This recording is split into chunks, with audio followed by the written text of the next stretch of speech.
Yo, welcome back everybody to a brand new episode of the Shuffle Pod. Today we are joined by the Shuffle Squad manager himself, PJ. What's up, PJ? Hey everybody, how's it going? And yeah, we are going to be talking about some interesting stuff today. Actually, as the day we are recording this podcast episode, Pokemon actually just announced the new schedule for the upcoming season and all the regional dates and where all the regionals and all the regional locations. I'm excited to talk about that. And also we want to talk about the fact there's no league cups or team or any like challenges or anything, whatever they're called. Yeah, it's got a lot of people worked up. And then also we wanted to talk about some of the best cards from Lost Origins, as Lost Origins is just around the corner, and we are super excited to talk about it here and kind of talk about some of the new cards and everything. Because I haven't really done a deep dive in the set yet, and it'll be nice to kind of get a deep dive in the set. So yeah, it's going to be really, really exciting, especially with the regional schedule coming out and really talking about the league cups and how there's going to be no essentially cups for people to gain those CPs. Like you have to pretty much grind the regionals. So I know that's going to be a super, super interesting. I feel like TPCI might get a lot of heat for that. Hopefully they, it's not officially official. They did say it was the first look at the 2022-2023 season.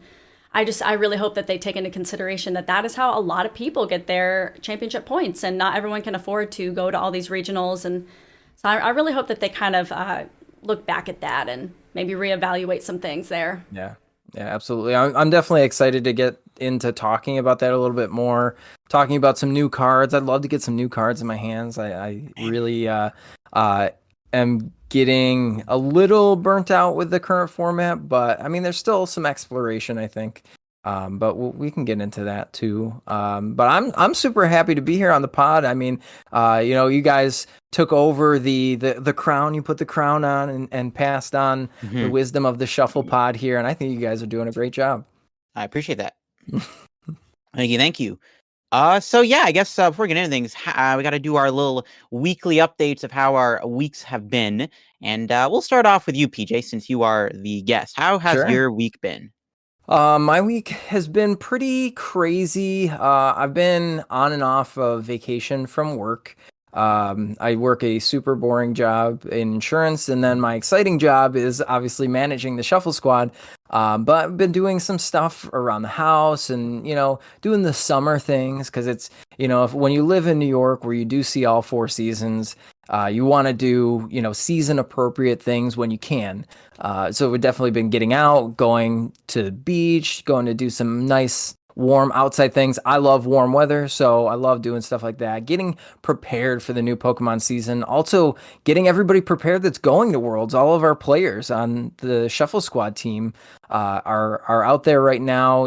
We've got Zach and Michelle, and we've got Alex Shemansky, we've got Gabe Smart out there, we got Kale Connor out there, we have Shy also out there too. I mean, good luck to everybody. I want to wish everybody the best of luck, but I'm super excited. I know that this podcast will, be releasing after we know everything, but a post good luck, I guess, after everybody has gone. I hope everybody does really well. Worlds is going to be concluded by the time you're watching this episode. So who knows? Maybe the world champion is going to be someone from the Shuffle Squad, and I'm hoping for some crazy outcomes from like what people brought to the world championships, because I'm kind of like in that ballpark too, where it's like I'm kind of getting a little burnt out of the standard format. Having to play it every day for content can get exhausting, and we're just kind of in that loop right now. Kind of like the same old decks. But yeah, no, my week was kind of interesting. I didn't really do too much apart from just like kind of chill a few of my friends. But on this weekend, I actually went to my uncle and aunt's 50th anniversary party. So I got to see the entire family. I got to see the entire family, which was pretty sweet. It's funny though, because every time I get to like those family gatherings, everybody's always like talking about my YouTube channel. Like my entire family is like fascinated by the fact that I'm like a YouTuber and stuff, and like my like little cousin likes my content. So every time I see him, I always like give him like a bunch of cards. Like every time I open up booster box, I'll just like I'll give him the bulk and be like, here you go, they have some free cards. That's awesome. That's the best feeling though. It really is. It is. Like the whole time that I'm at my family's house, like we're just talking about like my YouTube channel, and they're like, yo, how's your channel doing? How much, how you doing with this? What's going on with that? I'm like, oh yeah, check this out. I'm on this team now. I'm running this podcast. Check out this, blah blah blah. I got this X amount of subs. It's just kind of It's just kind of crazy. Like, What's up, LDF spam? Yeah, someone from my family might be watching this podcast, so shout out to you for showing the support. Yeah, but that's basically how my week has gone. Other than that, just kind of mundane stuff. What about you, Lindsay? See, that's kind of funny because actually, like, nobody in my family or anybody at work actually knows that I do this. There's one nurse at my job who knows, and it's funny because he came up to me one day and he was telling me some story, and it started with, he was like, I think you're like old enough for this, right, Lindsay? Like, do you happen to know what like Pokemon is? And I just laughed. I laughed because I was just like, you have no idea. You actually have no idea. So he does know. Do you know a Pokemon? Yeah. Like, let me just show you. Yeah. But yeah, my That's so week cool. my week was okay. I've just been working a lot as usual. Have had a very crazy work week, kind of per usual. This past weekend, I went to a 2K tournament in Chattanooga, Tennessee. Got to stop by the new Buc-ee's up in North Georgia, which was an amazing experience. I love Buc-ee's so much. If you haven't been to Buc-ee's or haven't heard of Buc-ee's, it's going to soon take over the world. So Buc-ee's is great. And so at this 2K tournament, I thought it would have been a great idea to play Mew VMAX. Let me tell you a little bit how that went, okay? So I did go 0-4 drop, and not once, but twice, 2 games in a row, my Genesect got donked. No way. Not Really? once, not twice. For 2 games in a row, I didn't see any outs to any other Pokemon, even with 4 Quick Balls, 4 Ultra Balls, 4 Battle VIP Pass, 4 Crams. I was just hitting tails. So it was the unluckiest run with Mew I've ever had. So that is back in the binder. I'm going to quit that deck while I'm down. Mew is a very, very strong, addicting drug. Its highs are very high. Its lows, oh man, they're low. So I'm quitting while I'm down. I'm just not going to play that deck for a long time. But it happens. Hey, there's literally nothing I could have done about it. Yeah. It was a little funny the first game that it happened, and then it happened again the second game, and I'm like, what are the actual statistical odds of that Probably really happening low. 2 games in a row? The first game I had, it was actually a pretty good game. It was against one of my locals, he knows the Mew matchup so well. So he was able to take that one out of me. And on the 4th game, my Mew got donked. My Mew V. So it was one of those like, okay, I don't need to be playing this deck right now. Yeah. Yeah. But It's always it was tough, still like, it was when still you fun. go. Yeah, when you go and do those things, like you're so hyped and you're so pumped on a deck, and you sit down across the table from some people. It's like a relatively bigger tournament, and you're just like, man, this deck just didn't do it today. It just I'm like wasn't looking there. at my opening hand and I'm like, great, this is awesome. But I did get recognized as somebody on the Shuffle Squad. I thought that was so cool. I was like, oh my God, really? Like, it was That's awesome. a father and his kid, and the kid was sitting next to me, and they asked for a picture, and I thought that was so cool. And like, I had a couple people come up and ask for pictures, like, oh, are you Lindsay of the Shuffle Squad? And my locals were like teasing me, like, oh my God, are you Lindsay? So that was really, really cool. Some kid asked me to sign his energies, and I ended up like destroying 2 of them with like pen You gotta come with a whole pack and just until be like, hey, here you go. until I like looked at him and I realized I'm like, we're gonna need a Sharpie. Yeah. So I like destroyed a couple of his energies, but I thought that was super cool. Like, I was like, oh, that's kind of neat. So that's how my week has been. The Shuffle Squad and the Shuffle Pod is sponsored by Atlas Collectibles. You can go to Atlas TCG and type in TSS12 in your checkout. You can save 12% off of any order, but also use that code on atlaspokemart.com and save 12% also off of PTCGO codes. Now, you can use this code at anything on either of the sites and ship worldwide, which is absolutely insane. It's the biggest value out there. Why aren't you doing it now? We're going to play Guess That Pokemon here on the Shuffle Pod, the most exciting game you've ever listened to or watched if you're on YouTube. But we are going to go ahead and get started on this week's Pokemon. And let's see. So both of you get a chance to guess. We're going to go over what the rules are here. So you both get a chance to guess at what the Pokemon is. You have 5 guesses to guess what that Pokemon is. Now we're using the puzzles off of PokeExpert.com, which you should be checking out. And, you know, if you want to just take up some free time and play a game that's super fun, enjoyable. Our players here, which are Lindsay and LDF, get to go, kind of back and forth or piggyback off of each other, get 5 guesses towards the Pokemon. The first time we're going to go through and tell you how many letters there are in the Pokemon's name. Then we're going to give you the hints. So you get hint 1 for free. Then you have hints 2 and 3 that help you guess, but you get less points based on how many hints you have to go through. So here we go. We are going to start, and this week's Pokemon is 7 letters long. The name is 7 letters long, and it is a flying and water type. Okay. 7 letters and a flying and water type. No, it's not that. Flying water. What are some good flying water types? 8. That's 8. Yeah, I was thinking that too. Wait. Oh, is it Wingull? It is not Wingull. What? Good guess. Good guess. Good guess. Yeah, because that's 7 letters. Yeah. Is it Altaria? It is not Altaria. So I'll hop over to hint 1. So hint 1, it is in Gen 2. So flying in water and in Gen 2. Okay. What's Flying water? Dang, bro. Flying types in Gen 2 kind of suck to be honest. You Every gotta time I go play the back. game- You gotta Yeah. rethink the playthrough of Gold and Yeah. Silver. Every What time was I play that, I just use Pidgeot. It's all the water types suck. Oh wait. Oh no. It's Oh, not come that. on, No, Totodile, man. that's 6? That's 6 letters. Yeah, the Pokemon I was thinking of. It's pretty prominent in Gen 2, but it's not Alright. a Gen 2 Pokemon. All right. What is water flying from Gen 2? For some reason I'm like drawing a blank and can't think of any water flying Pokemon from Gen 2. Yeah, I'm gonna need another hint. All right. Hint number 2. We'll hop there. So some flavor text to add on to the Pokemon. While elegantly swimming in the sea, it ignores Remoraid that cling to its fins, seeking food Octillery? scraps. Mantine. Oh, you got it, LDF. Yeah. See, It it's such is a Mantine. forgettable That's a Pokemon. flying Pokemon? Flying in the ocean? You mean? Flies in the ocean, flies outside, flies everywhere. Yeah. See, that's why I'm drawing a blank. I'm like, Mantine is such a forgettable Pokemon. I don't think I've ever used that in my life. The It's not last even hint was good. blue and gray. I guess that would have kind of given Yeah. it away. But you're right. It is a forgettable Pokemon, but still a It's good. Pokemon That was a good one. nonetheless. That was a good one. Yeah, because that had me Yeah. stumped.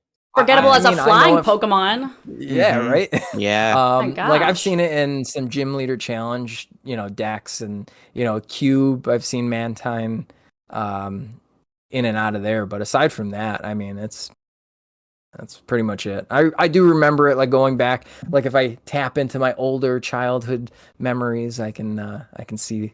I just remember it was like What a that rare is. Pokemon from the games. That's probably why I never used it. Yeah, very cool. And also, if you are checking out PokeXword.com and playing the puzzles on there, be sure to hop over to their Twitter and doing the giveaway. So all you have to do is follow the instructions on their Twitter. There is a giveaway. We're actually supporting them through the Shuffle Squad and giving them 50 codes to give away to the winner. So if you want to win 50 free PTC Geo codes, just hop over to Twitter. It's as easy as that. Follow the instructions. 50 codes could be yours for free 99.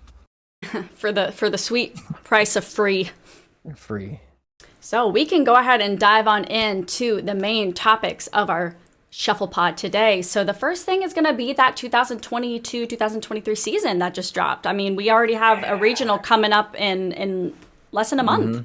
Right? It's like it was yesterday. Yeah, so Pokemon did release the regional schedule. I'm honestly surprised they did this so early. I thought it was going to be a little bit later when they announced it. So I'm happy that they announced it, and I'm really happy because there are some locations here that are very convenient for your boy. So yeah, the first one is Baltimore Regional Championships, actually on September 16th and 18th, which is like literally a month away. Like at the time of recording this, it is quite literally 1 month away, which is kind of insane. So that's interesting. I do think, though, that it won't be Lost Origins legal because Lost Origins comes out on the 9th, and that would have been, the 16th. So it wouldn't have been the full, 2 weeks. So Exactly. it's probably going to be the Worlds format, but it'll be interesting. It's the first regional of the season. It'll still be hype regardless of the format. And then in October, there's actually Salt Lake City again. So Salt Lake is back for another regionals. That's going to be exciting. I know Salt Lake was like wasn't it like the first one of like last season or whatever, or like Oh this yeah, season? it's like the It first was the North first American one. Yeah, so that's since exciting. COVID. Yeah. Right. Yeah. So I think Pokemon got some good spirits with them. So that's probably why they did it again. And then after Salt Lake, praise the Lord, Toronto regionals. Finally, we got our regionals in Toronto again. I am so excited. It is very close to where I live. So I thankfully can go home if I do bad. Or I can just go home and then You go could back the next sleep at day. home. That's the best That's part. literally, Yeah, I could sleep at home instead of having to book a hotel, which is exciting. Also, it's 40 minutes away, so I got to worry about like a airplane or anything, which is kind of nice. And then we got Arlington in December too. In January, we got San Diego. February is Florida, which is kind of insane. Woo! So- I can drive to that one. Yeah, Let's go. That's what I'm saying. So when you can drive to a regionals, it's like the best feeling ever. I mean, we drove, unfortunately, to the majority of the regionals in this season, but I mean, these are like 12, 13-hour drives. When you can take like a day trip or less to a regional, literally the best feeling. Yeah, you get to hang especially out with since all the your Florida friends. one got canceled last year. Yeah, yep. Or last season. Florida's pretty crazy. Yeah. Florida well, I mean, is one crazy place. even after that, you hop back. Knoxville, Tennessee Mhm. is still relatively close to a lot of us. Mhm. I know that one's usually a huge regionals. Easy drive. Easy drive. Vancouver back up in Canada, obviously the other side of Canada, but still, Canada, yeah. double Canada. We were talking amongst us, and there's 3 regionals on the schedule. I see already. There's no VGC. Yeah, VGC looks like Oh. it got shafted. Yeah, VGC. Yeah, VGC got shafted, which is kind of sad. VGC has to wait until 2023 to resume its regionals, which is very unfortunate. Yeah. Is that just because the new game comes out, or? I think so, because there was talks about them switching over to that game, but then there's another one in December of 2022, right? So that one in Texas is also not VGC, and there's the one Buc-ee's. in Toronto. Yeah, you got that. Oh my! I'm just looking through, and I'm like, all of these places that would be so easy. So it's like a shortened VGC season, but I don't know. It's just rough if you're a VGC player and you're just trying to grind for your Worlds invite. And I don't know if there's going to be local. I don't know how that works because I'm not a VGC player, but like I hope that there's some equivalent to like cups and leagues and whatever, what have you. But Speaking of, speaking of, they did say in here, Lindsay, can you read that text for me for what they announced for the local CP? I think is what they stated in there. according to www.pokemon.com, the Pokemon TCG Championship Series largely remains unchanged going into the 2023 season and will continue to suspend all local championship point tournaments, league challenges, and league cups until further notice. So let's just hope that notice comes further than later, because that's going to be tough. That's going to be tough for a lot of people. I already know that it's already gotten so much backlash.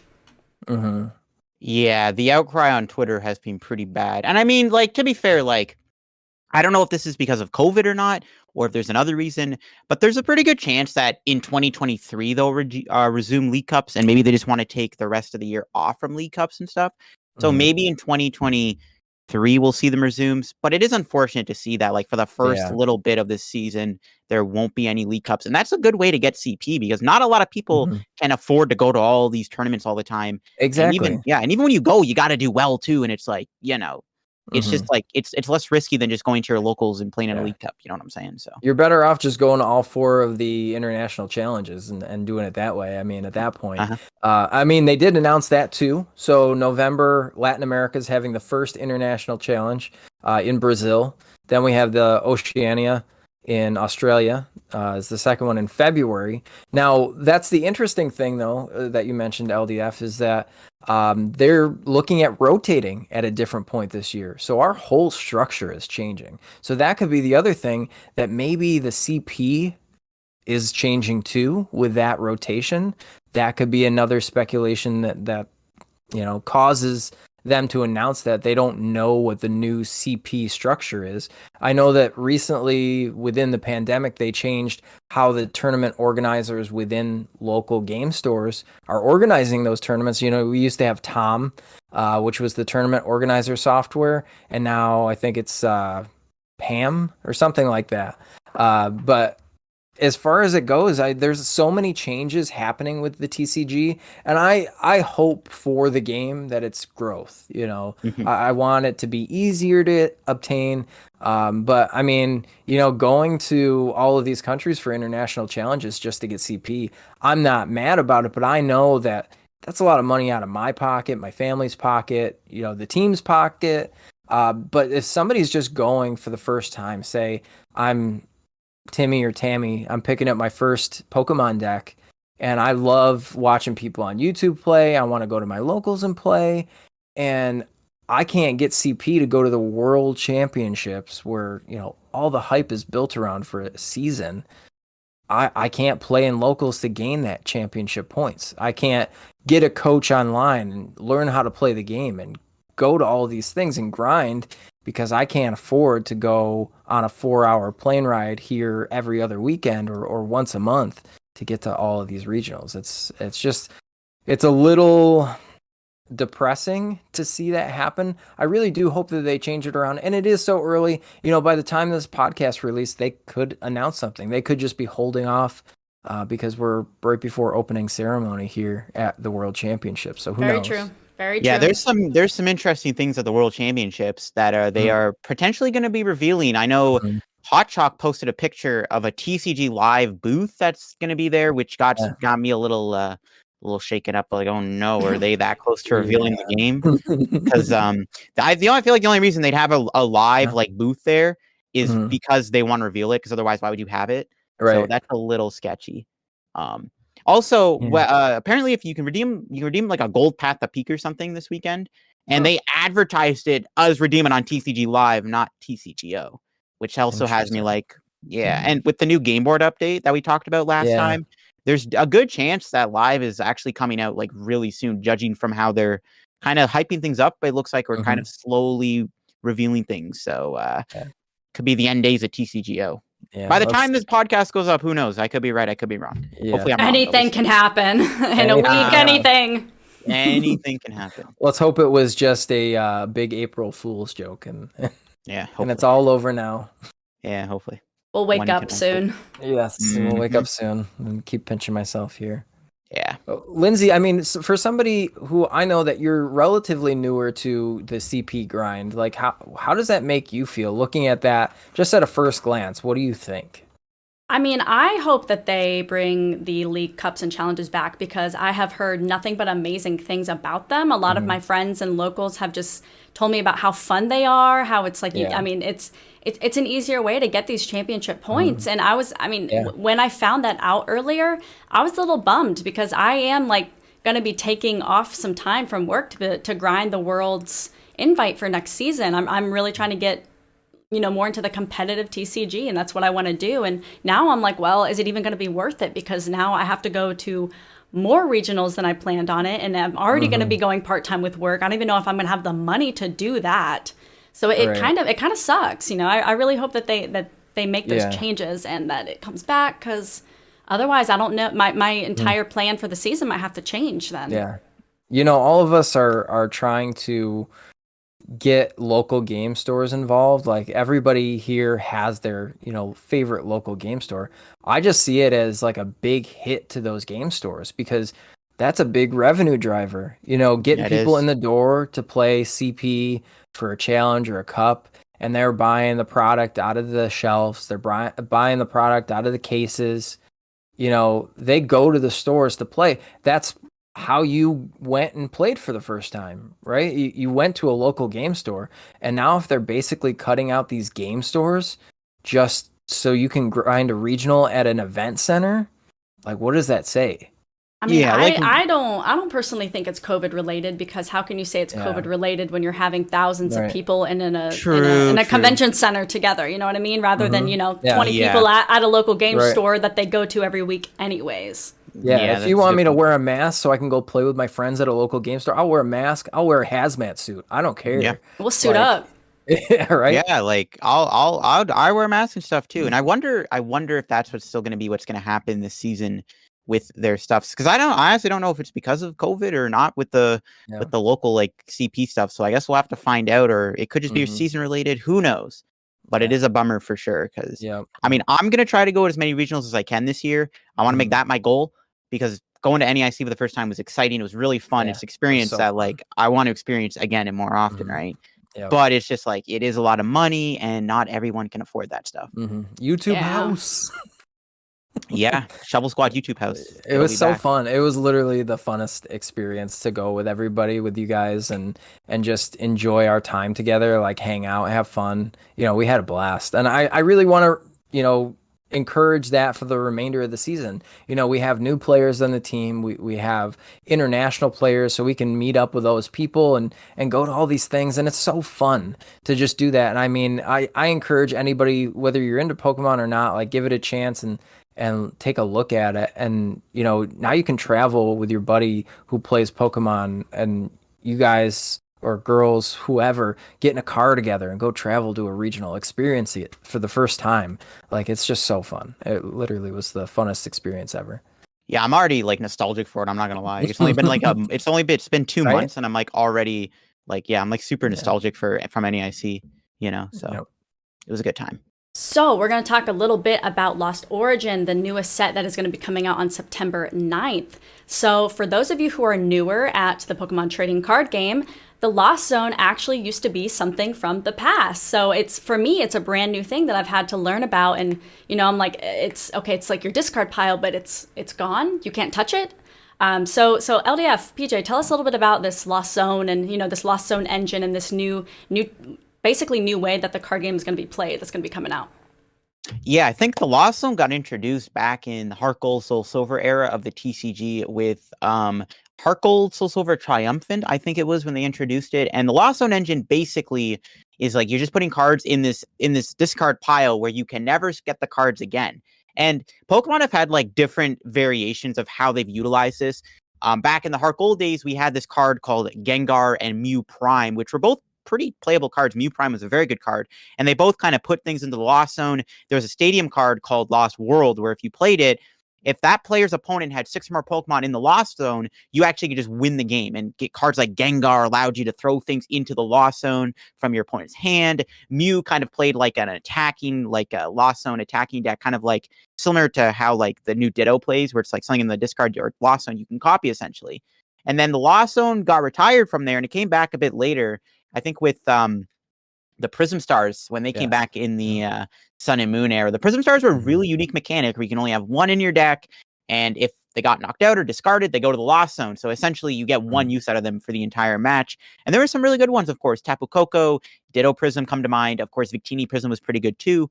And there's also like a few other like Lost Zone-y type of cards. There was Lost March, which was like did more damage for each Lost Marcher in your discard pile or in your Lost Zone. And we had cards like Lost Blender that threw cards from your hand into the Lost Zone and stuff. And then they retired it again with most of Sword and Shield, and now it is coming back with Lost Origins, and actually in a pretty big way. I think a lot of these new cards are very, very, very playable and can actually change the entire landscape of the standard format.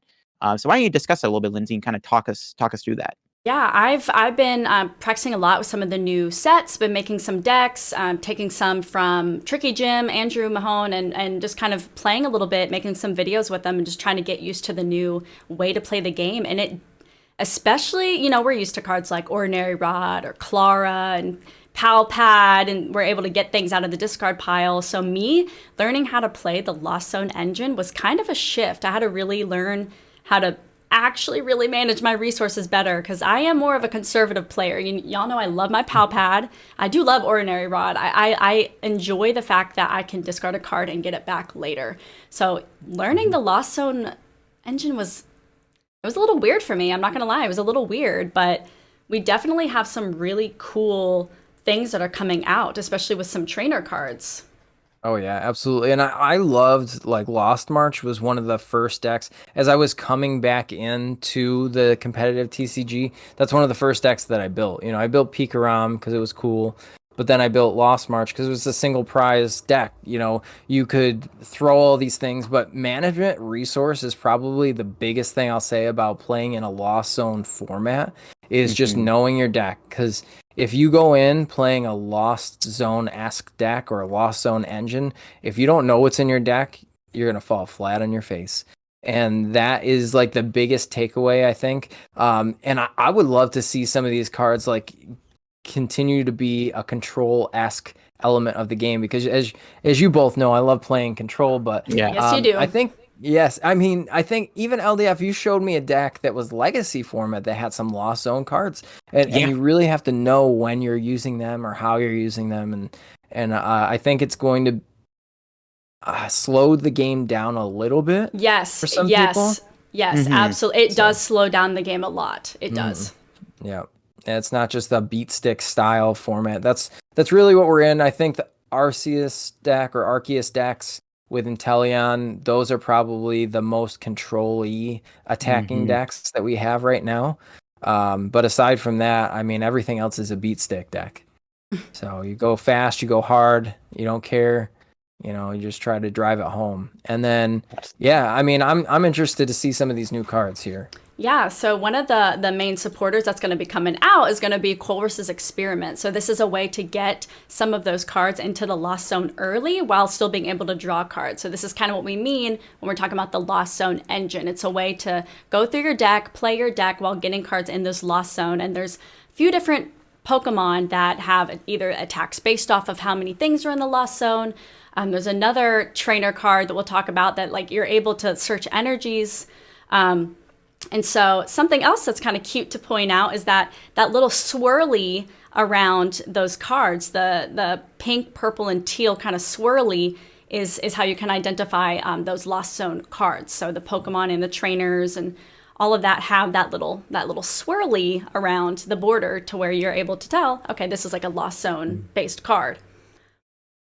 Yeah, very cool how they did that with the artwork. I think that's a nice little touch. Kind of reminds me of like Amazing Rares, which I hope that this element sticks around a little bit longer than Amazing Rares did. But yeah, Colress, if you don't remember, you didn't play that far back or just getting into the game, Colress was one of the most played supporter cards at its time. Yeah. And I thought, you know, when they were talking about the new trainer card that's getting re-released, I'm like, oh, Colress. Maybe they're bringing Colress back. So Colress was, you know, you got the guy. Yeah, the same guy, but different effect. I mean, Colress was where you played it down and you got to draw as many cards as both players had on their benches. Yeah, you could drop to like 10 cards. It is still to this day one of the best supporter cards in Expanded. I always play one of them in all of my Expanded decks. And GLC. Yeah, and GLC. Yeah. So I mean, with Colress's Experiment, I think this is a primary source of the engine. You look at Cynthia, you look at the old Colress, you look at the Professor's Research or the Professor whoever, the Draw 7. This is going to be an absolute staple, I think, in any deck that plays any Lost Zone cards. Right, yeah. So Colress's Experiment, you get to look at the top 5 cards of your deck, and you put 3 of them into your hand, but the other 2 go into the Lost Zone. Yep. Very good.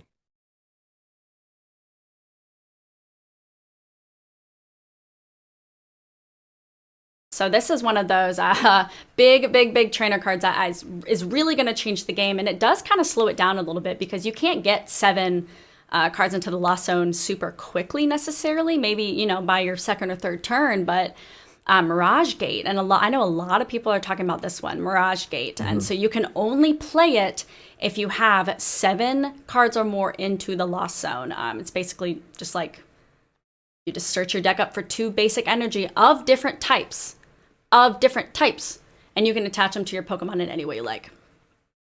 Yeah, and you know what this card really reminds me of and why I think it's going to be very good? It's very reminiscent of an old card from the Sun and Moon era called Beast Ring. It's a very similar effect where it's like at one point in the match, like you're able to search energy from your deck and attach them to your Pokemon as an item card. So it's very reminiscent of Beast Ring. And Beast Ring was one of the defining cards, I think, of the Sun and Moon era because it was so good with Buzzwole GX. It was one of the reasons why Buzzwole was such a good deck was because of Beast Ring.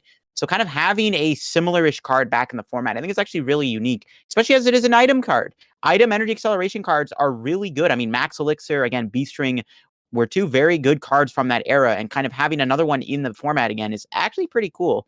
Obviously, I think this card is really good with those dragon Pokemon, as obviously they do require 2 different types of energy. Yeah, especially Giratina, with it being more of a Lost Zone based Pokemon, where, and we'll talk about that later, but definitely a staple. Yeah, I mean, I think Mirage Gate, exactly what you said, LDF. I mean, if you ever wanted to learn the Lost Zone mechanic a little bit more and like learn how cards like that were played, go back, get a friend that knows how to play some retro format, play the Buzzwole GX deck, play Blacephalon GX, play those decks, that heavy B-String, heavy Lost Zone decks. And it is a wild ride. I mean, even Zach Lesage, played Blacephalon GX to the finals a couple times here, and yeah, those decks. He was big on that deck. Yeah, he was big on the Blounds. So very cool. The Lost Sweeper card, that card looks fantastic. Yeah, I got that little duster there, kind of giving me a little futuristic Ghostbuster vibes. Yeah. Definitely. It reminds me of Field Blower, but like Lost Zone. Kind of does look like, yeah. Yeah, so you can only play it if you put a card from your hand into the Lost Zone. So another way to get those cards into the Lost Zone, and then you can choose either a Pokemon tool or a stadium card that's in play. It can be yours or your opponent's, and you can put those cards into the Lost Zone. So just kind of a way to build up more of those cards. And a way to get rid of some of your opponent's stuff that they can't get back as well. You know what this would be really good in? Is in Mew VMAX. I've seen it played in a couple of Japanese lists that they just throw a sweeper in there and do their thing, and that is a way you can get the Path to the Peaks out of there. Yeah, I was thinking this more card's Pumpkaboo. Yeah, this is a pretty good anti-path card. That is true. Oh yeah. Yeah, it reminds me a lot of an item card called Dangerous Drill, which did a very similar thing. Yeah. Where you discarded a dark Pokemon from your hand, and I think you can also discard like a special energy card. So it is kind of interesting to see this card. Obviously, if you play 4 of them, that's 4 technical free ways to put stuff in the Lost Zone, as long as your opponent uses tools and stadiums. But I do think it's a pretty good anti-path card for sure. So this supporter, I feel like is going to be pretty big, especially for you, PJ, Mr. Control. Mr. Control, Miss Fantina. Yes, Fantina, which states that you can only play this card if you have 10 or more cards in the Lost Zone. During your opponent's next turn, your Pokemon take 120 less damage from the attacks from your opponent's Pokemon V. I think that this is very good because you got to think that it's a 2-shot meta right now, right? We want to try to 1-shot, but we have to 2-shot. Taking 120 away could mean the difference of, not getting knocked out on a single prize Pokemon. Could mean the difference of not getting knocked out on your bigger 2 prize Pokemon, saving you an extra turn. Now you're in the driver's seat. It doesn't matter if you went first or second, because now you're taking the hits, you're reducing your damage, you're taking another hit. Now you're doing the most damage to your opponent. I think that this card will see some play, maybe a 1 or 2 of in a deck to just kind of swing those matchups where you did lose the coin flip. But aside from that, I still think it's a good card. But the downside to it is the cost, really. You have to have 10 cards in your Lost Zone. You got to think that's, later game. Yeah, later game card. You play with a 60 card deck, and if you're 10 cards down, it's hopefully towards the end of the game, right? Hopefully, yeah. Yes. One card, though, this card is going to be pretty good with, I think, is the new Hisuian Gudra V-Star. I think because that deck, I think, is already going to be using that new Lost card that allows you to attach energy from your deck to your Gudra. So the Gudra can already abuse the Lost Zone, and it can play this card, and Gudra is all about tanking and healing, and this is the perfect card for Gudra, as it'll make Gudra take 120 less damage from a V Pokemon, which is insane. LDF, I do want to get into that when we start talking about Gudra, because I actually got to, played a little bit with the Gudra deck with the Lost Zone engine, and we'll talk about it more with Goodra, but I actually don't think that Goodra is going to be good with the Lost Zone engine. It doesn't need it. The Pokemon doesn't need the Lost Zone engine to work at all. But we'll talk. We'll dive into that a little bit later. Yeah. This one, I'm actually very, very excited to talk about because I think that this is going to be used in my new main deck when the set releases. So Damage Pump, you move up to 2 damage counters from one of your Pokemon to your other Pokemon in any way you like. And you might be thinking, why would moving damage counters be a big deal, you may ask? Well, with Hisuian Zoroark V-Star, absolutely insane. I love that deck. It is so fun. It runs like butter. And so it does 50 times each each Pokemon. We'll dive into it later, but it's a way to kind of spread out that damage, and I think it's really really awesome. And we'll talk about some of those staples too, but this one's definitely going to be an absolute must in that deck. I think it could be good with other interesting cards like Primeape, even Single Strike Primeape. I was thinking about something with that too, or even Bisharp from Astral Radiance that does damage for each Pawniard on your bench with damage on it. So it's pretty cool. You can counter it with Donphan too, I think. Yeah, that's true. Donphan is very cool. Ooh, yeah. What do y'all think about Volo? I think it's a pretty important card to have in the game. One issue that I think a lot of decks have right now is having that liability Crobat or Lumineon on your bench. And this card is like very good at getting rid of them. I know Collapse Stadium already kind of covered that, but there's better stadiums out there than Collapse Stadium, and people would rather use that instead of a Collapse Stadium just to get rid of a Crobat. It is nice to have a supporter like this in the format. The only problem is its effect is just kind of like you just discard it and that's it. There's no other effect, no drawing, no getting anything from it. You're just discarding a Pokemon. Right. Yeah, I think unless we see like a mechanic that actually uses that, or like a single prize deck that definitely needs to get it out of your benched area just to save you on prizes. Like think of the Mad Parties. I think that there's another Hisuian Arcanine deck that might utilize something like this. I don't think it's going to be heavily played, but I think that there's going to be a few niche situations that you'll need a card like this, but it's kind of like a low tier card on my list for all the new cards coming out. Yeah. Definitely. It's nice to have back, but yeah, I don't really think the card is that good, unfortunately. Just kind of, you'd rather just do Research or Boss or Marnie or Roxanne, I feel like, So that famous reprint that we were all talking about is we got Miss Lady, which is a very good card in GLC Water. I will say that.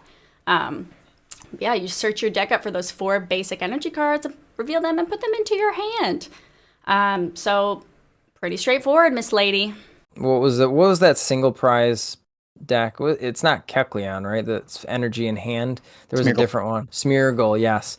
The Smeargle. I think maybe Lady was Smeargle.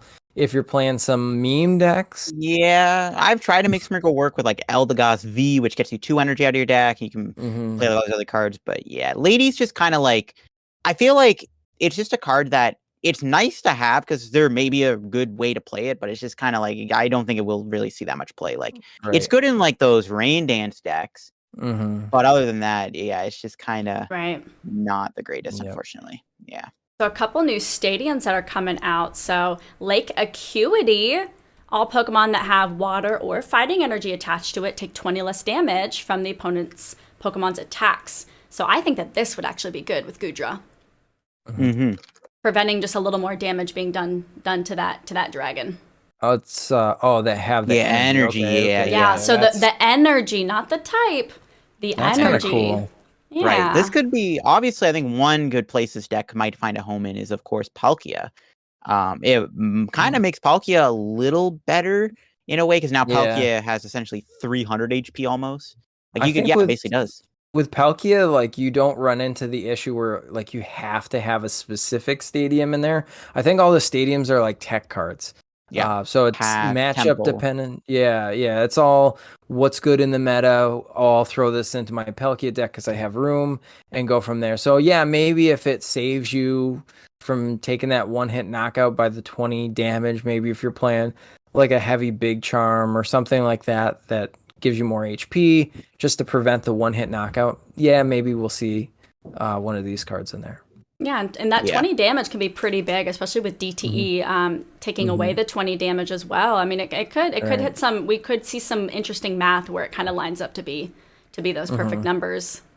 Yeah, this seems like it might be good in both Gudra and Stone Junior, which are the two big tank decks, Ooh. and they both require the same energy cost Yeah. of water and fighting. So this could be a nice upgrade to Stone Junior because it already has Stone energy Ah. on top of that. So it's a nice upgrade for that deck too. And then our Lost Zone Stadium card that's coming out, La Cite. I do like this card a lot. When a Pokemon is knocked out, you put it in the Lost Zone instead of discarding it, which, I mean, if you're playing a deck that you're trying to control a little bit That's more. very control.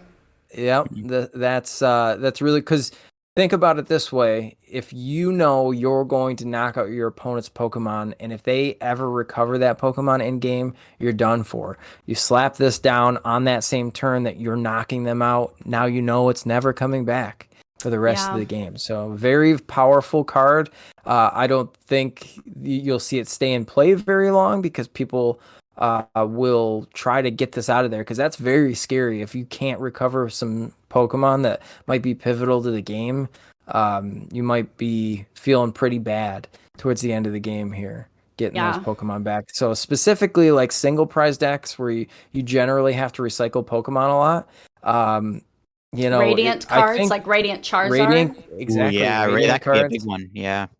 Yeah. Yeah, this could be like a fun tech card in like maybe like an Inteleon engine deck, because you can use the Inteleons to find the card. When you take a specific knockout, that'd be pretty good. If you're playing like a deck, it's a fighting deck, you can maybe knock out the the Dunsparce. You could play this in like Urshifu, and you can throw the Manaphy in the Lost Zone, and then they don't have that for the rest of the game. Yeah. And this Jolteon? also Jolteon. Yeah, Jolteon. Jolteon. Ooh, oh yeah, this could be a good. I gotta go to the lab. Oh, okay. I like where your head's at. Yep. I'm not sure this card is like great for sure, but I definitely like if like a deck like Zoark box ever becomes relevant, this card immediately just hard counters that deck. Like if you're up against if you're playing against Zoark box deck and they put a Lost Zone City in play, it's like, well, or Reggie. you knock out my this could be a really good counter to Reggie too. Oh, so there are like some niche decks out there that do require that. Even something like Solrock Lunatone, if you can multi-KO the Solrocks and throw them in the Lost Zone, they have a way to get them back. That could cripple them. So it's a pretty interesting stadium. Yeah, I'm excited to see how this card gets abused. I think my prediction is somebody will find a way to abuse this card in a pretty dirty way. You could even try it out with like, I was thinking of something else. It doesn't work. I was thinking about like Gold Duck Master Radiance. That doesn't work, unfortunately. No, it goes back to hand. But yeah. I think it's a pretty good card. It could be good actually against control. Oh, this could be a good card to beat control decks. So you can throw the mill tanks in the Lost Zone so that they can't get them back with Silene. Yeah. Something to note.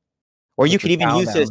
Yeah, you could even use it in the control deck itself. Take knockouts with Mewtwo and put those Pokemon in the Lost Zone, which could be really relevant. So I think this card will find a way to be abused. Mark my words. We'll have to see though.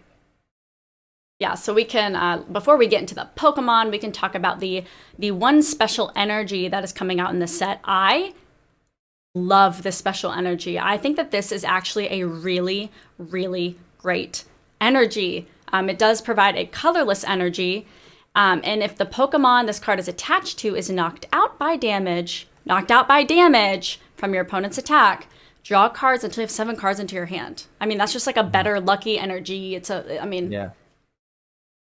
literally like Lucky Egg. It's Lucky Egg in the form of an energy card. And I think that an immediate deck that comes to mind is obviously this is probably going to be a good addition to Blissey. I think Blissey Miltank is really going to like this card. I also think that it's like kind of interesting in like maybe Arceus decks. It's a good counter to Roxanne, which is kind of the big thing. Yeah. When your opponent goes Roxanne knockout and the gift energy's on, that's a really big deal because it makes you like almost Roxanne proof.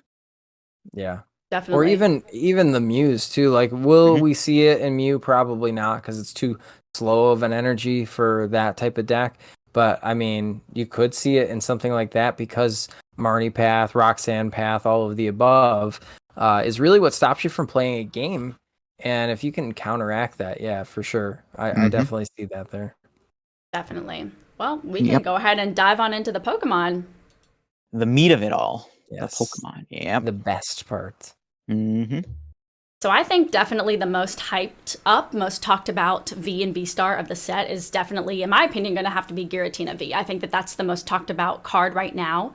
Dragon type having no weakness, which Kind of It's a pretty nice. big deal. It's a pretty big deal. Yeah, it's why cards like Duraludon have seen so much success, and even Guja, where it's like not having a weakness is a big deal. Because right now, I would say being weak to a type right now is one of the most important things in the TCG. I think weakness plays one of the biggest roles right now in deciding how you're building a deck, and not having a weakness is insane. Right. And the fact that the Giratina V also has that shred attack, you do have to do, 3 energies. I call it the Mardi Gras deck, the grass, the psychic, and then a colorless. It does have the shred attack for 160. That's is that, I mean, Duraludon VMAX probably has the strongest shred attack right now with that doing 220, but for a V doing 160, I mean, that's kind of nice, having that shred attack. Does require more energies. Hopefully at that point you maybe can use some Mirage Gate stuff.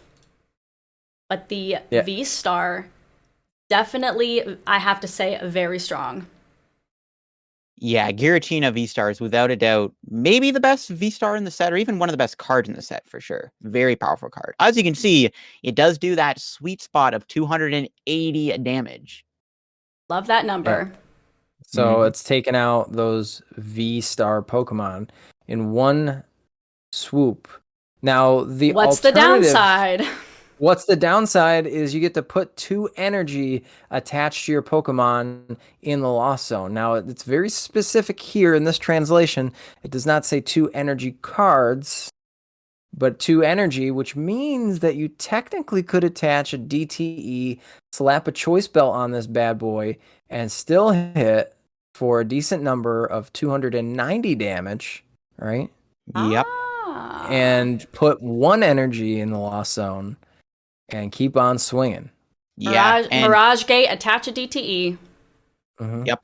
I think that's going to be the way to play it, is with that Mirage Gate item card, because it does allow you to accelerate energy to Giratina. It does also work with Gardenia's Vigor, which is something I did want to kind of note.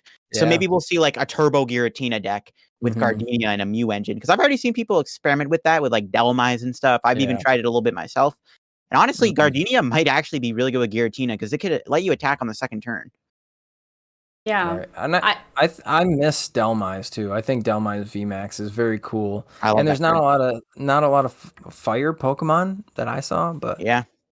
Yeah, I definitely have experimented with this deck a little bit over the last couple of weeks, and I am actually going to try that double turbo energy idea, PJ, because I think the biggest problem with the deck so far that I've kind of realized is once your energies are either in the Lost Zone or in the discard pile, it's really hard to be able to get those back in the deck. It's really difficult to kind of manage, like, okay, I really don't want energy cards in the Lost Zone early.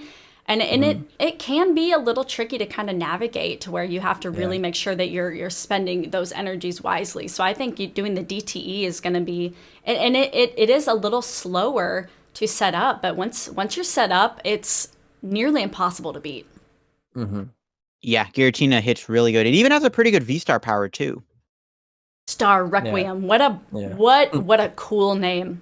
But I think that the whole point of this deck and why it's so good is because once you get 1 lost impact off, you can really just tank some hits, load up your second V-Star, and just keep swinging with that. You'd have the Gardenia, but then you have, your other item cards that are loading the energy on your secondary and third Giratina V-Star, and that's really how you're playing this game. You're just, going over and over. You're tanking with your first one, you're hitting with your second one, but if you have that speed behind it, I mean, this deck can steamroll pretty much anything.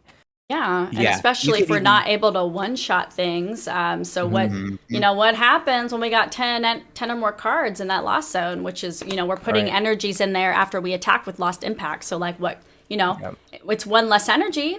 So how does that help us with Star Requiem? If you have 10 or more cards in your Lost Zone, you knock your opponent's active out completely. Boom, boom. Yep.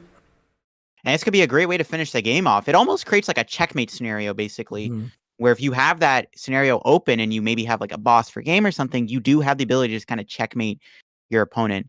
I definitely think Giratina is going to be really good. There's a few ways to play it, I think, and I think that people are going to figure out a good way to play it. It might end up being a top deck. It's got 280 HP, no weakness. If you play properly, you can easily counter stuff like Palkia V-Star. Right, and I love the fact that the V-Star power is an attack. So that's one of the most annoying things right now in the format is when you can't use your V-Star ability because of Path to the Peak. So I really love like Dialga V-Star and these V-Stars that have it as the attack. Any last words about Giratina? No, I think it's busted. So sticking to the dragons a little bit, we can look at the sad widow, Hisui and Gudra. It's so sad looking. But again, with more of those, I pulled a full art version one of the Japanese. Yeah. So we kind of talked about it a little bit, being more of like that control-y, healy deck. So during your opponent's next turn, this Pokemon takes 80 less damage from attacks. And it does 200 damage, with the water, a metal, and a colorless. So we can possibly see some, quicker attacks here. This is just my opinion. I don't think that it works well with the Lost Zone because the Lost Zone, Gudra doesn't use the Lost Zone at all. Like having the Lost Zone engine does not benefit Gudra, other than maybe Fantina. But I think it can be ran more a little bit like Arceus Duraludon. Yeah, for sure. And I think that, if you've been playing the video game for a while and you see that attack and it says roll out on there, you kind of start to have PTSD a little bit. Yeah. So, I mean, just hitting for 200 and then taking 80 less damage, there are other cards that you can heal alongside it. We do have Hyper Potion still in the format, which we see in a lot of those big tanky decks like the Duraludon, like the Blissies. We still have, regular potion. You've got your Moo Cheese. There's so many healing options that can go aside to this.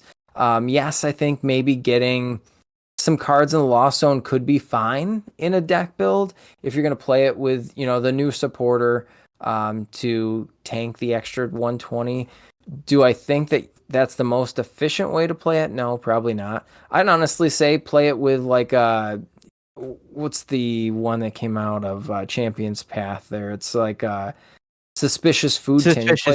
Yeah. You play it with like Psychic Energies in there too. Play the whole array of energies and just heal damage off of there. I mean, the water energy, we know we get Melanie, so it's, Right. And overall, I feel like it can, I've played it with the Lost Zone, and I feel like it just wasn't able to hit its potential with it. Yeah. I think that there's so many more ways to play something like this. Even playing it in an Arceus deck, so you can load it up with energy. I was thinking that too. I was thinking this might just be good with Arceus because I think it's going to be good with like Arceus Duraludon to kind of build it that same way with the Hyper Potions, and we can always Melanie those back. And yeah, it gives you Melanie. If you already have the double turbo for the Arceus, you can already naturally play Hyper Potion. Right. You can probably sneak in some lucky Ice Pops. You can also pair this card with Crystal Cave too. Yeah. That's another big one. That's even more healing on top of it, which is kind of nuts. Yeah, Crystal Cave and Lake Acuity, Yeah, Gudra would be good. Yeah, if you hit first for 200, you tank a hit. Even from Giratina, you're not getting knocked out in one shot. Heal a bunch of damage, hit them again for 200. Now they're going down. You got to think of it that way. I really like how it's during your opponent's next turn. This Pokemon takes 80 less damage, right? It's not the active Pokemon does 80 less damage, and that can just be reset, with like a switch out. It's this Pokemon will take 80 less damage, period. Right. So I do like that. Please don't make me say the V-Star power. Moisture Star. During your turn, you may heal all damage from this Pokemon. Very good. I mean, if you're using this V-Star, if you're playing like a 4-3 line, doing it, Moisture Star is just going to be able to swing the game totally in your favor. I think that is really going to be the way that this deck plays, is playing around that V-Star power, but knowing when to use it is how you're going to determine if you're a good player, if this deck is your play style, if you can time it right. Yeah, I mean, the fact is that Path obviously shuts it off, but because Gudra has all these really good stadium cards like Crystal Cave and Lake Acuity, you might not have to worry about Path because you're already going to be playing like 4 or 5 stadiums potentially. So exactly. I think Gudra is just really good. It might be the new Stone Journer, to be honest. I think it has potential to be like the next Stone Journer VMAX type deck. Yeah, so hopefully Gudra realizes that and starts to, turn that frown upside down. Yep. So we can go into what my personal favorite I've really been enjoying a build that I have of this. And first, I love that moon in the background with Hisuian Zoroark V. So the build that I've kind of been running is with, and it sets up a little bit slower, but there are so many good ways around it. Using the Diancie that just came out did that come out in Astral Radiance or Brilliant Stars? Yeah, Astral Radiance, yeah. Astral Radiance, with preventing all effects, done to your bench basic Pokemon. So, preventing this from being bossed out. And if you notice here, the first attack on the V, that hollow swap, hits for 30 damage. You may switch this Pokemon with one of your bench Pokemon, just throw up that Diancie. I mean, most decks aren't playing Escape Rope right now. Right. Yeah, So I mean, I really like this that. card is so cool. I love the artwork. Zoroark was one of the most played GXs. And It Vs. probably, if you look back to like the GX era, I definitely think Zoroark is like the defining GX card. And the fact that we have another Zoroark that might end up being a top deck is pretty exciting. Pokemon love their Zoroark. It's good. Yeah. It's good. Baneful Curse, like we kind of talked about earlier, does 50 times damage. So 50 damage for each of your Pokemon that has any damage counters on it. If you have all 6 of your Pokemon out and they all have damage counters on it, you're hitting for just a casual 300 with a DTE. So bring it down to 280, slap a belt on that big boy, and you have 310 with the DTE. Oh yeah, easy, What? easy stuff. And I think Lindsay, you and I talked about it in NAIC that we wanted to main this deck because it's just so good. It's literally all over the Japanese meta. It's just like, and to play It's Gengar, disgusting. if anybody loves Gengar, there's a Gengar card that comes out with this too. And I pulling mean, that to up. play Gengar and Zoroark in the same deck, come on. I mean, it's going to be a fan favorite. I think it's going to be a super powerful, heavy hitter. It's going to be out for a while. We have the Gengar here on screen. If you're watching on YouTube, creeping back, the ability on this card, it says once during your turn, you may put this card from your discard pile. Now, it doesn't even have to be out in play from the discard pile. And if you do, place 3 damage counters on this Pokemon. And then we can use the item card we talked about earlier. Yes. And then, you're moving damage counters. You're putting damage counters down. You've got a Gengar in play, so you can give yourself a high five. And then you're hitting for a crazy amount of damage. You can use Zoroark V-Star with literally anything, a DTE. You can load it up with a bead from Sword and Shield if you really want. Yeah, you can play Melanie. Good old bead. Good old bead. Good lord. What is there? Marnie's Pride, too, that came out. There's so many ways you can... Yep. The new Pokemon Go supporters, yeah. Yes, exactly. I've been really liking this deck, though. I mean, you're using the Gengars, the damage pumps to kind of spread it out a little bit. We're using Gapejaw Bog that came out in Astral Radiance, where when you put a Pokemon down from your hand to your bench, it just automatically puts 2 damage counters on it. So you have all these ways to spread damage counters. It is not that hard to just whip out 310 damage with the DTE and belt. I love it. Yeah. This is my favorite deck that's coming out. Yeah. If we don't see a whole lot of psychic Pokemon too come back into the TCG for the meta, you can play something like the Old Cemetery too, because now they're placing damage counters on themselves when they're putting energy on too. Right. So now you're hitting heavier damage for those big knockouts, one-hit knockouts. You can't even put damage counters on your own Pokemon. Right. And I obviously love Gengar, so. Right. I think the thing with Zoroark too is you do get to use it with Dunsparce and Charon's Care. So if your opponent's not OHKOing your Zoroark, you can Charon's Care it. Yeah, and of that's course, disgusting.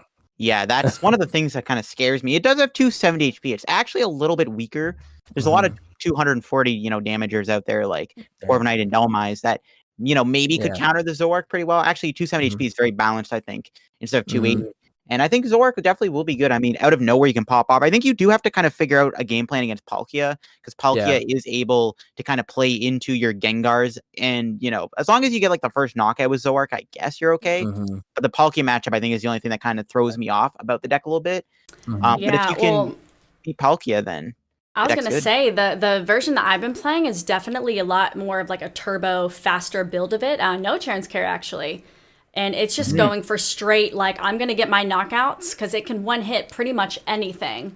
I'm just going to go like straight for my heavy hitters. And if you notice, I've actually been doing it with 1 psychic energy in the deck, because with just 1 psychic energy on Gengar, you put 2 damage counters on your opponent's active Pokemon for each of their bench Pokemon. You can just do a free 100 damage with a single prize card, goes back in the discard pile. Guess what? Boop, comes back up. Yep. It's a good way for them to knock out your Gengar, like force Exactly. knocking out a 1 prizer that you can go back to then help you do more damage. Make them take 7 prizes in a game. Yep. Could also be a good Miltank counter, which could be relevant. Right. Right. So that's Ooh, I'm excited. So yeah, Kyurem V and Kyurem V Max are the new V Maxes coming out in Lost Origins, and they're actually both pretty powerful cards. The Kyurem V Max especially has a really good ability with Ice World, I think it is, and Ice World. Ice World, nice name. Ice World. Ice World, Juice World. But yeah, Kyurem is a pretty good card here. It's got an ability very similar to, like, I think Macargo GX, where you can, like, look at the top card of your deck, discard it if it's a water, attach it to one of your Pokemon, pair this with something like Oranguru, and you have some water acceleration. I think the big deck this will see playing, of course, is most likely going to be Palkia. I think it's a pretty interesting upgrade to Palkia. Even its own attack is pretty good, too. I think its own attack is nice. It's got like a big 1-hit KO attack, I think. So 50 times 3, if we can do our maths here, that's 150 plus our 120. Yeah, 270 is perfect. You know, again, Choice Belt makes it happen to Oko some of these Pokemon here. Yeah, you're down energy, but you Melanie, you Ice World, you attach, and you're doing it again. It's just, it's a very powerful card, and I think that we'll see it played in something like a Palkia V-Star build as a partner instead of Ice Rider, because it does have a little bit more HP, can do basically the same thing, just a heavier energy cost, supporter cost, things like that. So I think it's a good alternative to that. I still think Ice Rider may be better. So I think that people just want to use it because it's a new card, and maybe just the HP will eventually matter. But aside from that, it's just kind of, it's okay. It's not bad. It's not a bad card. It's just not the best card. I think it could be good with like Frostmoth. You can like build. I was about to say, something I noticed, unlike Ice Rider that has a cap of 250 or 280 with a belt, there's no cap on this. From what I understand, you can no cap at all. You can discard 7 energies off that guy if you have him on there. Right. So yeah. I mean, I think it's nasty. 4 water. Yeah, 4 waters. I think is 320, which is a sweet spot to hit on most VMAX. Better than Lapras VMAX. Oh, for sure. This is literally a better Lapras. Yeah. Shout out to my boy Lapras. Yeah. I even think the ability is pretty good too. I mean, it works on any Pokemon, not just V's and stuff. So you can play this with something weird, like, I don't know, this could work with Radiant Greninja. You could have like a Radiant Greninja out of nowhere because of Ice World. So I think it's a pretty good card. Ice World. I think it's a pretty good card. I definitely think Kyurem will see a little bit of play for sure. Because water Pokemon have so much resources right now. It's like water's basically the best type right now. Let's be real. It's the best type. Yeah. So much support. Exactly. Well, and I think speaking of water, I'm wondering if this new V-Star is going to be causing some issues potentially for some of those water decks, like the God Palkia just taking over the world right now.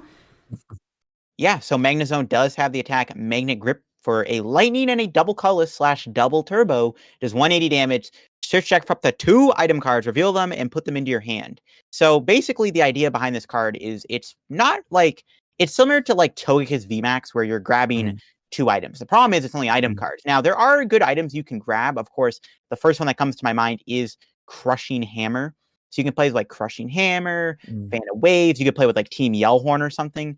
And you could just kind of make this like annoying Magnezone disrupting control style deck. And it does do 160. So you're 2-shotting most V-Stars and VMAXs. With a double turbo though, 160. Ah, 160, Lindsay. Yeah. And you can also 1-hit KO Palkias. The problem is you do need 2 energy attachments, and there isn't really a good way to get 2 energy on it out of nowhere. It's basically you have to go first, get a Turbo Magnezone V, get energy on it, and then the next turn you either find your double turbo if you didn't already attach it, or find your lightning, and then get the V-Star. So what about Flaffy? Yeah, you could play with Flaffy. That is true. Yeah, You could pair with Flaffy. You could put it in a Flaffy box. I think that the biggest thing for me is what my mind says is you load this up maybe in an Arceus deck, maybe in a Flaffy engine deck, and then you search for cross switchers and you're taking out Palkias every turn. That's good thinking. I like that. Oh, Another item card. Yeah. Yeah. Yeah. I mean, TJ there's a lot of said, items. bye, Palkia. Yeah. There's a lot of items you can pair this card with. Yeah. Again, I think Crushing Hammer is probably the coolest one because you're able to kind of Oh, control your opponent, Honestly, the V-Star power is not bad either. It does 90 damage for 2 light energy to 2 of your opponent's bench Pokemon. If you're playing against Arceus or any Inteleon engine deck for that matter, or even like a Bidoof or something, you can just immediately knock them out and take 2 prizes. That's not terrible. Like against Arceus, you can go like Marnie them and then knock out 2 Sobbles. And if they don't have a third Sobble in play, they are like potentially, stuck. So I think this card is pretty okay. I think somebody maybe will find a way to make it work because I think that attack is kind of unique. There's a lot of cool ways you can play it. So I don't mind it. It's like a decent Togekiss VMAX in a way. So yeah, I'm even wondering if you could like when you're searching up for 2 item cards, like you said, grab like a cross switcher. I mean, maybe if you have another one, but what I'm thinking about too is maybe something like a Cancel Cologne, and maybe the next turn try to boss up a Manaphy, and then Electro Star, they're stuck with Manaphy in the active, and you just took 2 prizes. That could work too, yeah. You can grab Canceling Clone so you can counter Miltanks pretty easily. Right. I think Magnezone's pretty unique. Maybe, as this card stays legal in the standard format, we're most likely going to see more item cards come out, which will be pretty cool. I mean, maybe even an expanded this card could be good because you're able to play with Electro Power, Max Elixir on the Magnezone V. You have, what else? You have Tapu Koko actually too, Coco Prism. You have VS Seeker with like Team Flare Grunt and stuff, like all these different control items. So yeah, I think it's a pretty cool card. I like it. It reminds me a lot of Togekiss VMAX, and I like Togekiss. Yeah. I think it's a pretty unique card and maybe even underrated in our current format. And lightning Pokemon is lightning Pokemon. I think standard is kind of lacking good lightning types right now that can really counter Palkia. Right. Well, bringing it all the way back to Gen 1 with our little prehistoric Pokemon, is fighting going to make a comeback? That 260 is a little... Yeah, the 260 is tough. I had my prediction. I really do think fighting is going to make a comeback. There's not a lot of great grass Pokemon out there. I don't know if this is going to be the only thing that we see, but there's a lot of support starting to be shown for fighting Pokemon.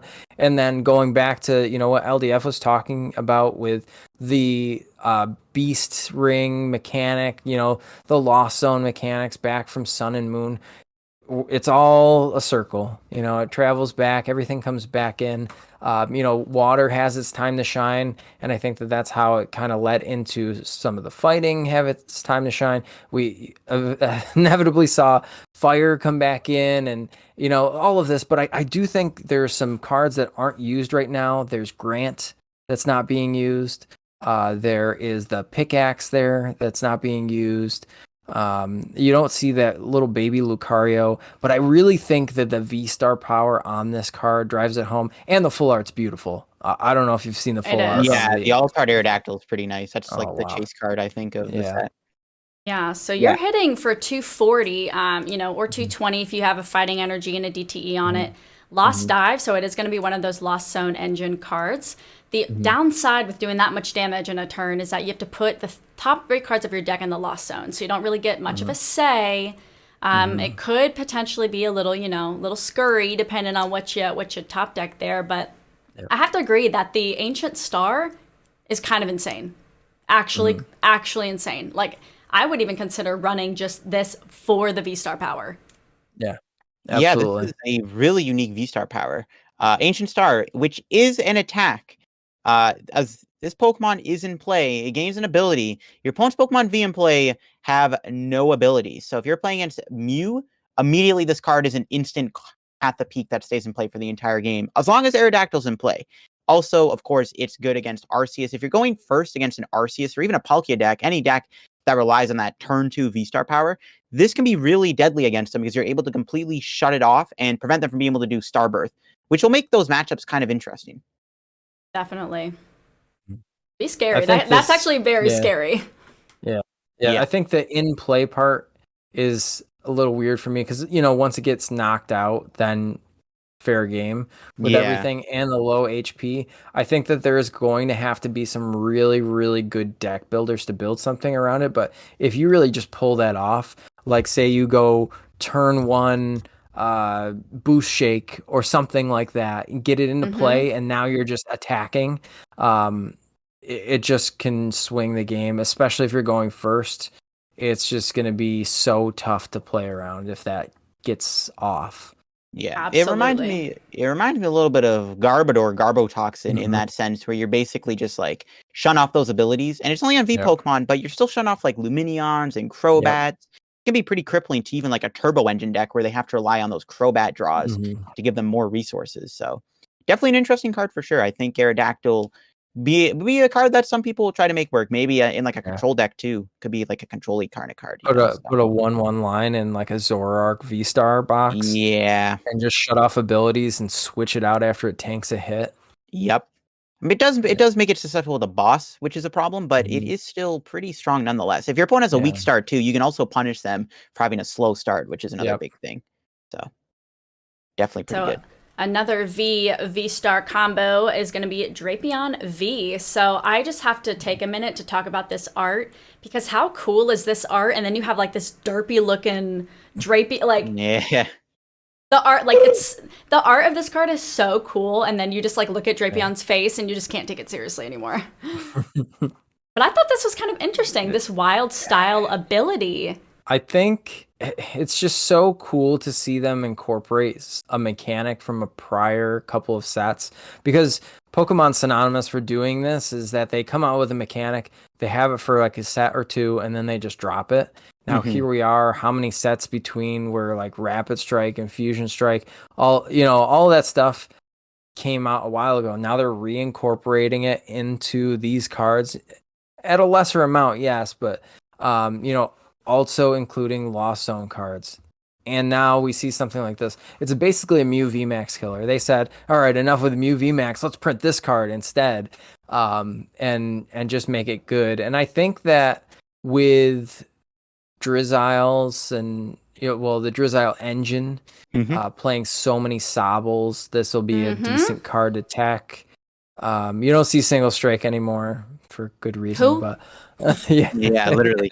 However, this is a pretty good Mew counter. I think a lot of people are hyping this up as kind of the way to beat Mew, because against Mew, you literally attack for no energy. You just do 190 damage flat for out. one card. Like people were putting Mightyena in some decks to counter Mew, and this is just like, okay, here's 190. Let me take out your Genesect, and I'll do it again. I'll put a Ditto V in play, and good luck.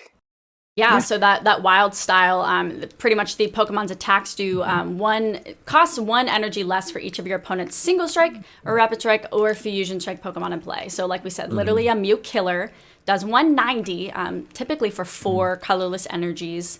But what I think is interesting, so it does 60 damage to one of your Pokemon, Radiant Heatran. Yeah. That could be an interesting combo, Radiant Heatran, Drapion V. But yeah, no, my main issue, I think, with Drapion overall is that, well, it does theoretically counter Mew. The problem is, if Mew knocks your first Drapion out before you knock them out, they always just win the prize trade, especially with Meloetta. So I'm not sold on it, but I think some decks can just play one of them, like a deck with like Clara and like Rod could probably just play Drapion and just use it. Like the Inteleon box deck, I think, really enjoys having Drapion. Exactly. Right. And I honestly think the V might be a little bit better than the V-Star. Big bang arms, because you're not wanting the damage counters to go on the Drapion, since it does 10 less damage for each damage counter on that Pokemon with the base of 250. So I think that like those damage counters could be better spread like on a Radiant Heatran. I think Big Bang Arms is interesting. I like how it does 250. It hits the relevant numbers you need. Of course, with Choice Bell, you hit 280. Yeah, but doing less damage for each damage counter on it is not spectacular. Of course, there are healing cards like Double Turbo Hyper Pot, Yell Towel, Lucky Ice Pop, Cook. But I'm interested to see how it will end up working. It does have a decent little V-Star power here with Star Hazard. Your opponent's side is now paralyzed and poisoned, which is insane. You can put 3 damage counters on it instead of 1 in between the turns of poison, which is really nice. So the V-Star power is like a nice little way to kind of like save a turn and just like paralyze them, make them not have, like, if they don't have a switch, like, especially like Marnie them or something, like Marnie Path them in that same turn. It can be pretty deadly to stop your opponent from being able to move. And it's like getting like a free get out of jail free card in a way. And Yeah, I think it's definitely a unique card. I'm interested to see how it'll work because I think that it's not bad. And I actually like that they're making decent Drapions now. Drapion's been a really cool Pokemon. It's one of my favorite Pokemon to use whenever I replay the Diamond and Pearl games. And the fact that it's been such a relevant, strong Pokemon, like it's sad that we never had like a really good Drapion card. Like I don't think we've ever had a Drapion card ever be good. And this is like the first time where we may be looking at a good Drapion card. Yeah, I think it'll be solid.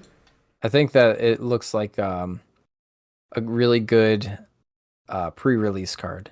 The V Star. Yeah. The V is That's great. true. Yeah, the V is pretty good.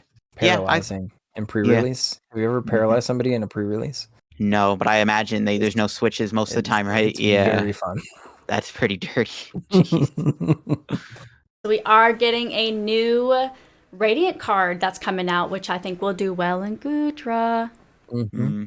Another way just to take less damage. Yeah, I think this is going to be good in a lot of decks. Yeah. I mean, 20 less damage is pretty relevant. I mean, there's a lot of scenarios where that's going to be really, really good. Obviously, the ability is shut off by Path to the Peak. And I think it's kind of competing with Greninja and Charizard, which are obviously like the two best Radiants. But this card is still pretty decent, in my opinion. If your opponent's not able to shut it off, I mean, it's pretty good. Imagine this in something like Stonejourner or Goodra, where that 20 less damage makes all the difference. And giving up one prize card is not a big deal because sometimes you're already making them play the 7 prize card game anyways. I think this is going to see a lot of play also in GLC. We'll see that played as. I don't know. It cannot be in GLC. Oh, you're right. You're Radiants right. don't work. Yeah, that's unfortunate. Yeah. But if it could be, if there was some rule set that made Radiants come into play, that not in GLC. They can't play V Pokemon. Yeah, that's true. But I mean, I think that it's good because I mean, Psychic has always been good. It's been a good attack. But I mean, pretty good Miltank counter. It's a great Miltank counter. I think that 20 less damage could inevitably, stack with other things, just like you're saying with the Goodra. Yeah. There's some other decks out there that I think that it could be very good in. And 20 damage is basically a shut off of Choice Belt sometimes, which is taking the knockout. You even put it into play with your Arceus decks. Yeah, this could be pretty good in Arc Intel because now you have a 330 HP Arceus, technically speaking, which is kind of dirty. Yeah, I think Radiant Gardevoir is decent.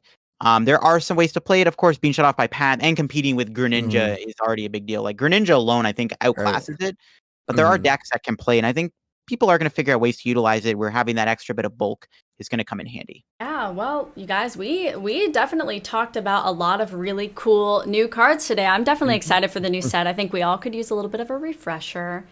So we'll go ahead and tell our final thoughts. LDF, what you got?